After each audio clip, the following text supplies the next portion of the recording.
दोस्तों और साथियों, पति के मरने के बाद 13 दिन तक आंसू बहाती रही पत्नी। उसकी आंखों का पानी था कि खत्म होने का नाम ही नहीं ले रहा था। लगातार आंसू बहाती रही 13 दिन तक। आस पड़ोस के लोग आते, उसको तसल्ली देते, चुप होने के लिए कहते, लेकिन वो औरत दहाड़े मार मार कर रोने लगती। ऐसा लगता था कि जैसे इस औरत को अपने पति से इतना लगाव और इतनी मोहब्बत है कि शायद दुनिया की कोई भी औरत अपने पति से इतनी मोहब्बत ना करती हो। ऐसा लगता था लोगों को कि बहुत प्यार करने वाली है ये औरत अपने पति से। लेकिन जैसे ही 13 दिन के बाद पति की 13वीं संपन्न होती है, वो औरत गायब हो जाती है। उसका अता पता कुछ नहीं चलता है। घर वाले परेशान, सास ससुर परेशान, उसके माँ बाप परेशान कि हमारी बच्ची आखिर कहाँ गायब हो गई।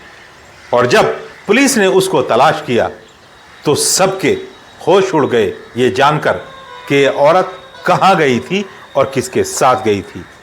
पैरों के नीचे से जमीन निकल जाती है माँ बाप की भी और उन ससुरालियों की भी जिनका बेटा मरा था, यानी इस औरत का पति मरा था।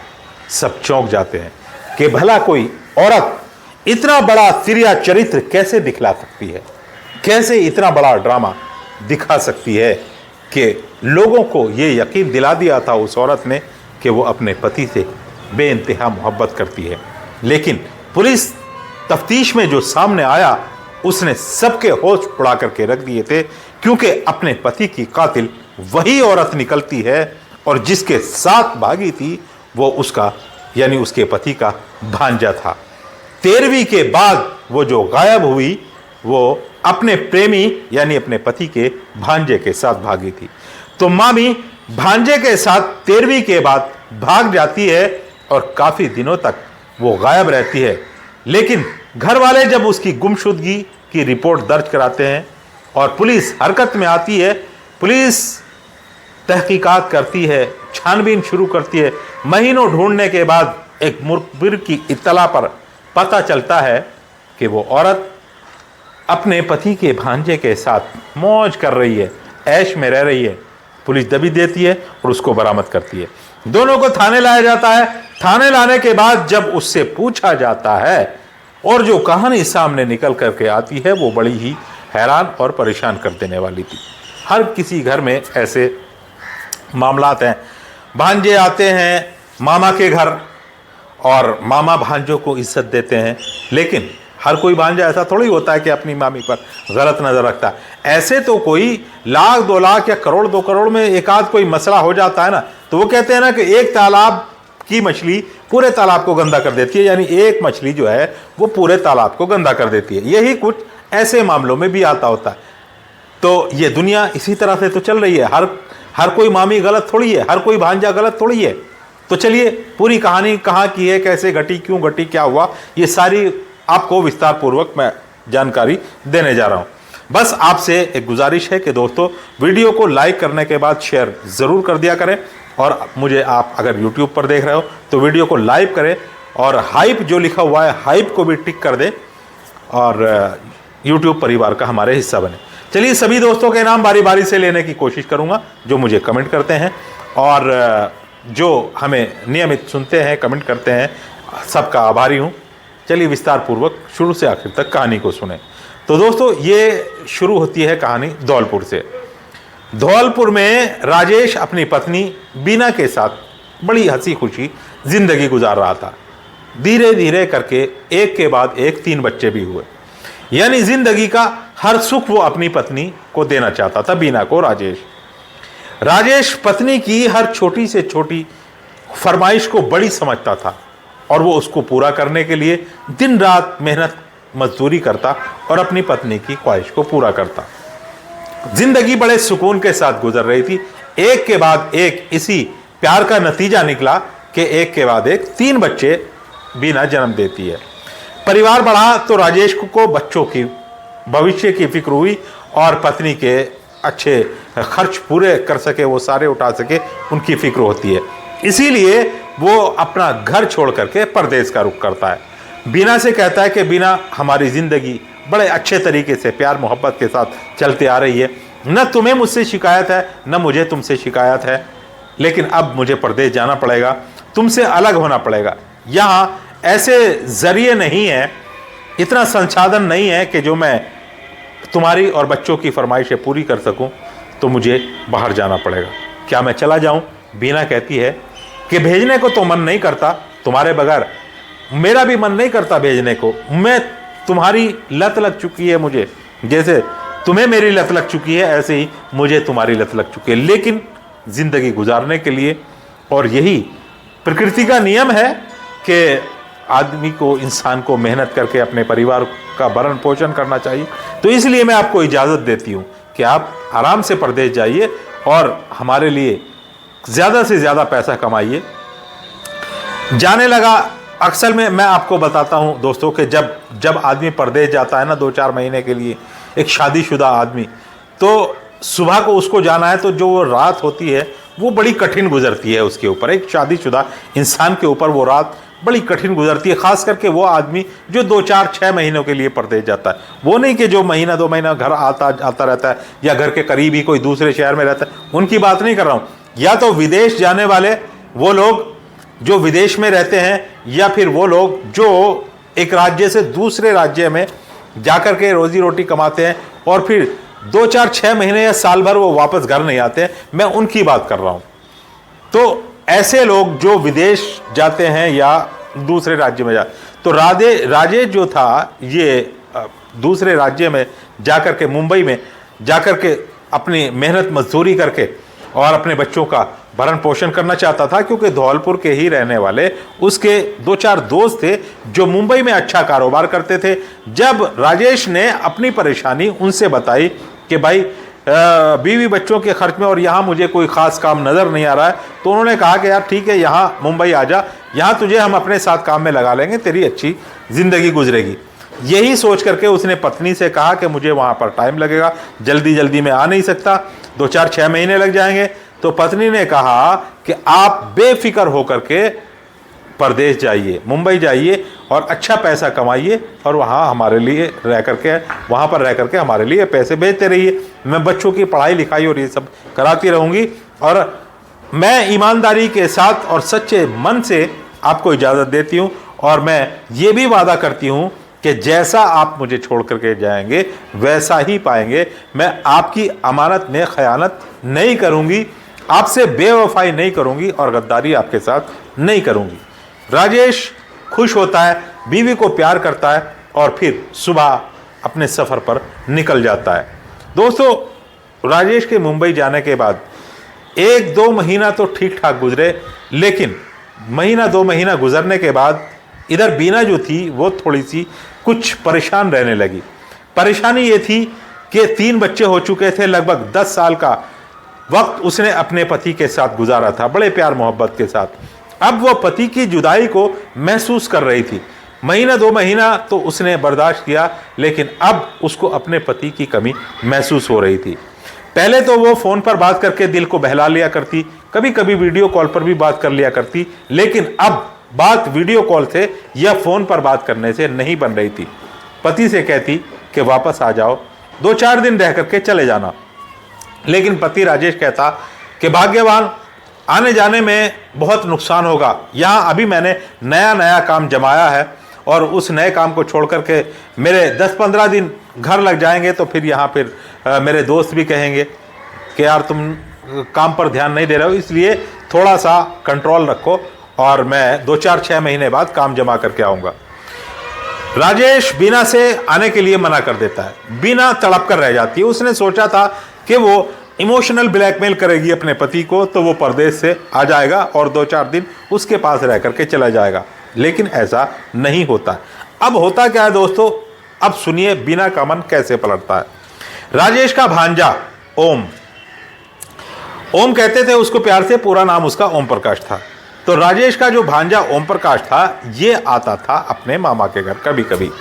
मामा के घर आता तो मामा जब तक था तो बड़े प्यार से अपने भांजे को वो 1-2 दिन जो भी रहता उसकी खातिर तवाज़े करता, क्योंकि ओम जो था वो 18-20 साल का नौजवान लड़का था। अब जब मामा बम्बई चला गया तो फिर उसका जो है वो 2-3 महीने के बाद बीना के यहाँ आना हुआ तो मामा है नहीं था, मामी अकेली थी। उसने ओम ने जो है वो मामी से बात की और हंसी खुशी। तो मामी बीना जो थी वो ओम के ऊपर जब नज़र जमाती है तो उसका दिल जो है वो ओम पर आ जाता है कि कहीं ना कहीं उसके पति की कमी ओम पूरा कर सकता है। अब राजेश को ये थोड़ी पता था, बीना ने तो वादा किया था कि वो अमानत में खयानत नहीं करेगी और कभी भी वो अपने कदमों को बहकने नहीं देगी। लेकिन अचानक से उधर तो राजेश की जुदाई और 2-3 महीने हो गए और इधर ओम का घर आना और फिर बीना के कदम जो है वो बहक जाते हैं और वो ओम को धीरे धीरे अपने उस प्यार जाल में फंसा लेती है। ओम उसके उस मकड़ जाल में फंस जाता है। औरत के तिरिया चरित्र में जब ओम फंसा, एक 18-20 साल का नौजवान, तो फिर वो निकल नहीं पाया और उसकी मोहब्बत में इतने ज़्यादा आगे बढ़ गया कि साथ जीने मरने की कस्में खा बैठे वो दोनों लोग। यानी बीना जो अपने पति राजेश के अलावा किसी और के सपने देखना तो दूर की बात, सोच भी नहीं सकती थी किसी दूसरे के बारे में, उसने अपने पति के भांजे के साथ जीने मरने की कस्में खा ली। उसी औरत ने, क्या आप भरोसा करेंगे किसी के ऊपर, 3 बच्चों की माँ है, 10-12 साल साथ जिंदगी गुजारी, एक दूसरे के बगैर एक पल भी रहना मुश्किल। लेकिन अब वो औरत क्या करती है कि फिसल जाती है और जब उसे एक 18-20 साल के कड़ियल नौजवान का साथ मिला, क्योंकि बीना की उम्र जो थी वो 32-33 साल हो चुकी थी, इधर ये 33 साल की उम्र में 18 साल का नौजवान मिल गया था, तो जाहिर बात है कि एक तो पति पहले से दूर था, दूसरी बात 3 बच्चों का बाप बन गया था, तीसरी बात 10-12 साल शादी को हो चुके थे। तो अब वो उस पति के अंदर बात कहाँ जो एक 18-20 साल के लड़के के अंदर बात है। इसीलिए एक औरत अपने पति को मरवा देती है, कटवा देती है, सब कुछ बर्बाद करा देती है, सिर्फ और सिर्फ मज़े के खातिर।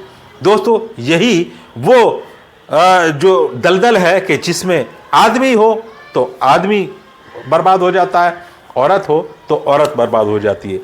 अब मैं आपको बताऊं कि बीना इतनी आगे निकल चुकी थी अपने भांजे के प्यार में कि वो उसके साथ जीने मरने की कस्में खाने के बाद अब ये प्लानिंग बनाने लगी कि ओम कैसे वो रास्ता निकले कि हम दोनों एक साथ रह सकें।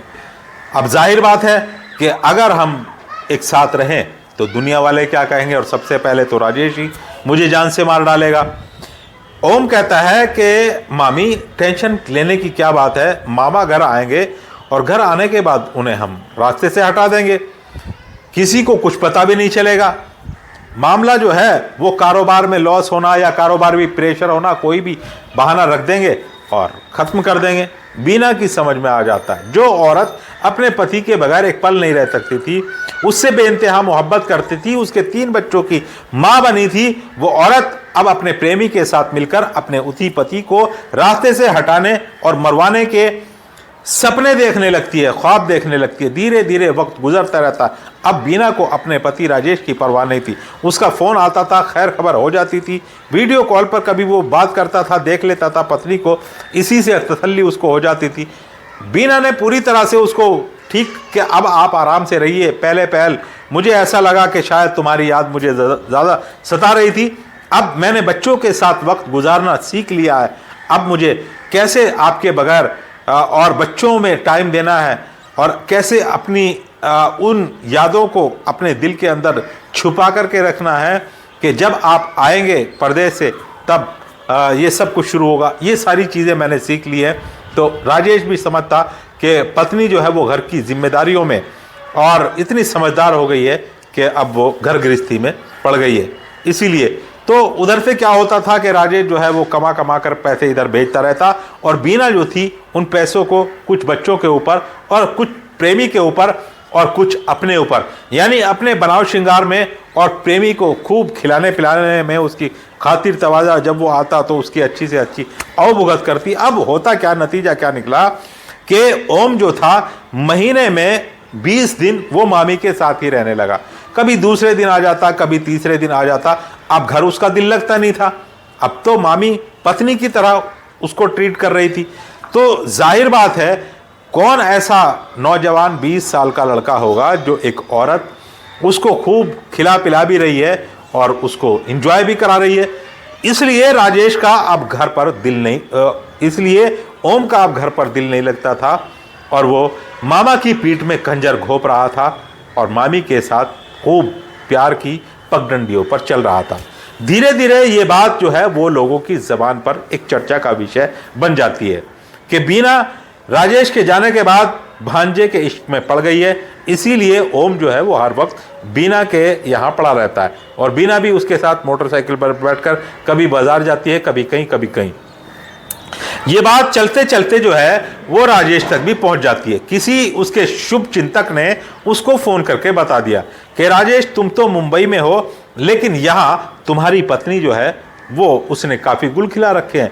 आजकल मोहल्ले में, गांव में उसके काफ़ी चर्चे हैं तुम्हारी पत्नी के, तुम्हारे भांजे के साथ में।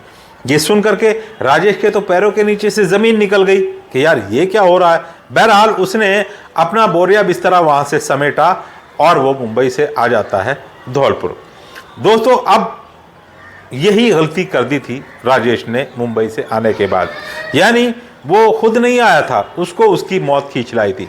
बीना को जैसे ही पता चला कि राजेश आ रहा है, उसने फौरन अपने प्रेमी ओम को सतर्क कर दिया और कहा कि शायद हमारे प्यार के चर्चे जो गली मोहल्ले में, गांव में चल रहे हैं, राजेश को भी इस बात की भनक लग गई है, इसलिए एकदम आनन फानन में वो यहाँ आया है, वरना पहले तो उसने आने के लिए मुझसे कभी कुछ नहीं कहा।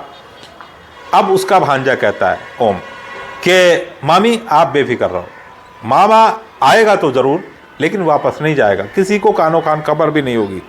अब क्या होता है कि जब राजेश जो है वो घर पहुंचता है, घर पहुंचने के बाद अपने घर वालों से सलाम नमस्ते करने के बाद रात को बीना से वो क्लास लगाता है। उसकी बीना से कहता है कि तुमने मेरे साथ गद्दारी की, बेवफाई की, सुना है कि ओम के साथ तुम्हारे प्यार के चर्चे पूरे गांव में चल रहे हैं।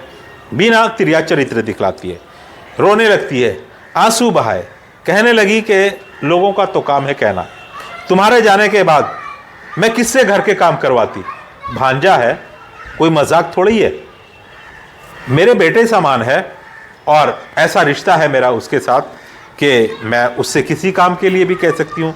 बच्चे अभी 2 बच्चे तो छोटे हैं, वो कहाँ कोई सामान अगर मुझे ज़रूरत है तो क्या ला करके दे सकते।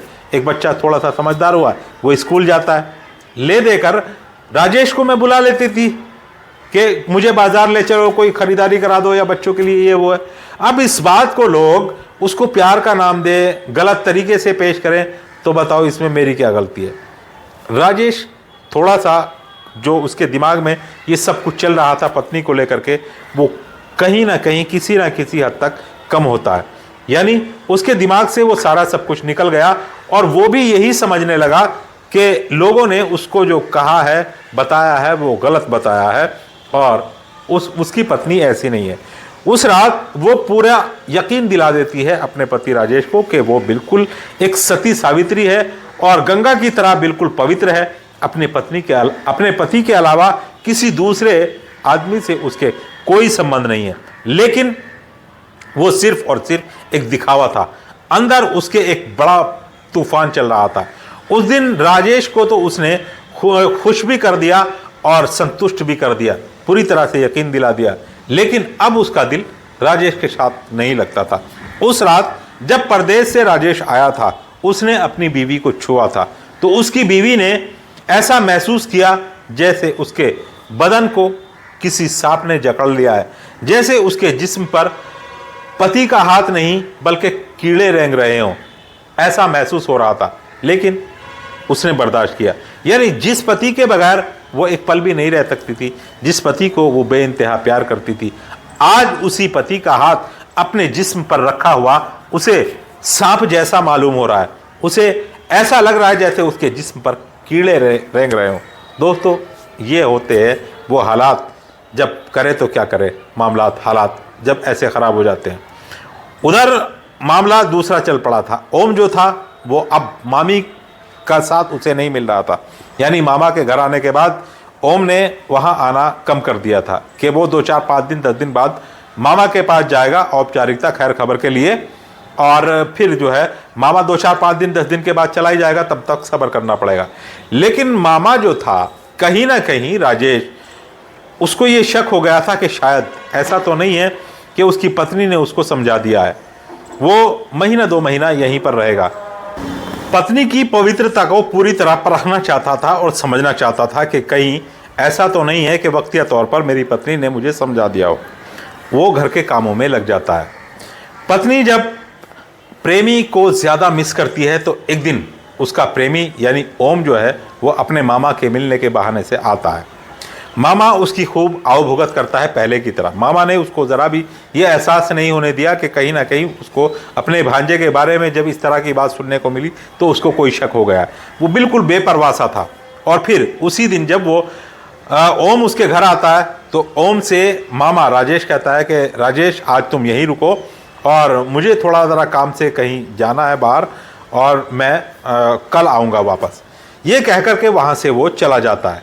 ओम कहता है कि मामा ने तो रुकने को कहा ही है और मामी के साथ आज रात गुजारने का मौका भी मिलेगा, क्योंकि मामा रात को रहेंगे नहीं। यही सोच करके ये जो है ओम घर पर रुक जाता है। अब राजेश ने जो अपने भांजे से रुकने को कहा था वो उसका एक प्लानिंग था, यानी वो देखना चाहता था। ओम जो है घर से चला जाता है और शहर में इधर उधर भटकता रहता है। रात जब होती है तो लगभग 10-11 बजे, 11 बजे के करीब वो घर वापस आता है, क्योंकि जो ताला था घर में उसने जो लगाने के लिए रखा था कि कहीं घर में जाते हैं, तो उस चाले की दूसरी चाबी वो लेकर के गया था। और कुल मिलाकर के घर में जो माहौल और हालात उसने ऐसे शांत कर दिए थे कि उसकी पत्नी ये समझ ही नहीं पाई कि वो उसको पकड़ना चाहता है। जब रात को वापस घर आता है राजेश तो अपने मकसद में कामयाब हो जाता है। बेखबर बीना और ओम एक दूसरे से संबंध बना रहे थे, यानी गलत अवस्था में थे। ऑन द स्पॉट दोनों को एक साथ रंगे हाथ पकड़ लिया था राजेश ने, और यही उसकी ज़िंदगी का आखिरी दिन था। जब राजेश ने पत्नी को अपने भांजे की बाहों में देखा तो तड़प उठा और दोनों को भला बुरा कहने लगा। पत्नी बीना कहती है कि ओम, ये अगर आज बच गया तो फिर हमारी खैर नहीं है, अब ये हमें मिलने नहीं देगा, इसलिए अगर हमें अपना रास्ता साफ करना है तो इसको ख़त्म करना होगा। राजेश के तो जैसे पैरों के नीचे से ज़मीन निकल गई थी। जो पत्नी उसको अपनी पवित्रता की कस्में खा रही थी 1-2 दिन 4 दिन पहले, आज वो पत्नी उसी के भांजे से कह रही है कि मार डालो मेरे पति को। वो सुन हो गया था, हाथ पैरों ने जवाब दे दिया था, हरकत नहीं हो रही थी कि वो करे तो क्या करे। उसका भांजा ओम उठता है और अपने मामा के गले में गमछा डाल देता है। आगे से पत्नी उसको हाथ पैर पकड़ती है। राजेश हरकत नहीं करता है, वो चुपचाप मरने के लिए तैयार।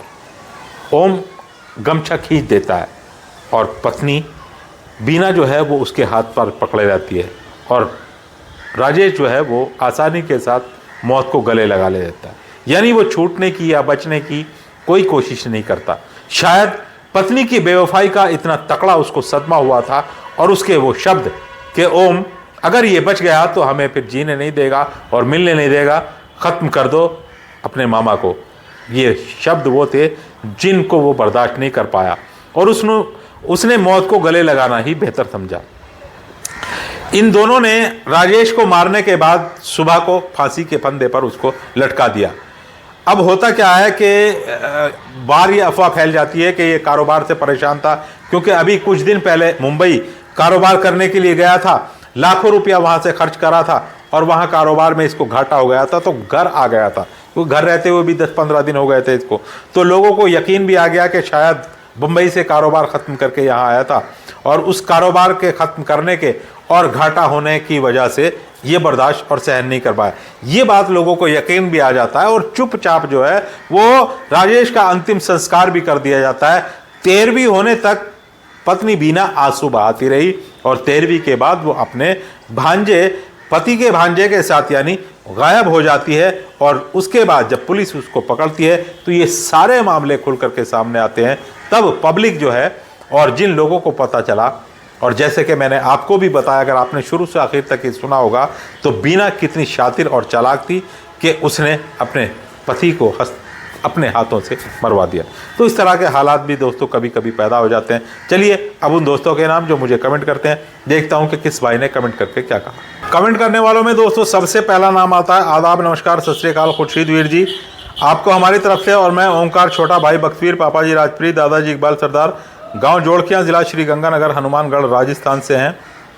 आपकी कहानी बहुत अच्छी लगती है, हम रोज़ाना सुनते हैं। बहुत शुक्रिया दोस्त।